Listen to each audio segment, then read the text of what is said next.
Quelle conclusion avez-vous tiré de la commission d'enquête sur les liens supposés ou avérés entre les réseaux islamistes et les partis politiques, en l'occurrence la France insoumise? Le rapport a été rendu, les conclusions. Jean-Luc Mélenchon n'a pas affronté une résistance très forte, d'ailleurs, y compris des parlementaires RN. C'est ce qu'a dit sur notre antenne, ici même, Laurent Wauquiez. Il vous a aussi...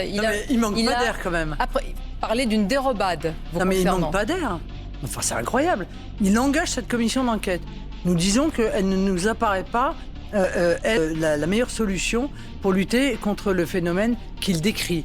Il veut absolument cette commission d'enquête pour se faire de la publicité. Le jour où Jean-Luc Mélenchon est auditionné par la commission d'enquête, Wauquiez n'est pas là. Et c'est moi qui traite et c'est moi qui l'accuse de dérobade. Pourquoi vous n'êtes pas là tous les deux d'ailleurs? Non mais moi je suis pas dans cette commission. Lui, il est pas formé à y être. C'est lui qui est à l'origine de la commission. Vous auriez pu y être tous les deux quand vous avez un adversaire comme Jean-Luc Mélenchon. Non mais moi l'adversaire, je vais vous dire madame, moi Jean-Luc Mélenchon, il est mon adversaire dans les urnes.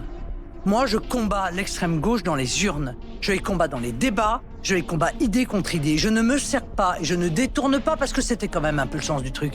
Je ne détourne pas une procédure qui est une procédure de commission d'enquête qui doit servir à savoir où va l'argent de la sécurité sociale, qui doit servir à savoir pourquoi est-ce qu'on est frappé par une désindustrialisation comme nous la subissons en France. Eh bien, je considère que c'est une mauvaise manière que d'utiliser ces outils qui nous sont donnés, qui doivent bénéficier en réalité aux Français, pour démontrer quoi en réalité? Démontrer ce qu'on sait déjà. Oui, bien sûr, il y a des liens de l'extrême gauche avec le fondamentalisme islamiste. Il y en a aussi de la droite.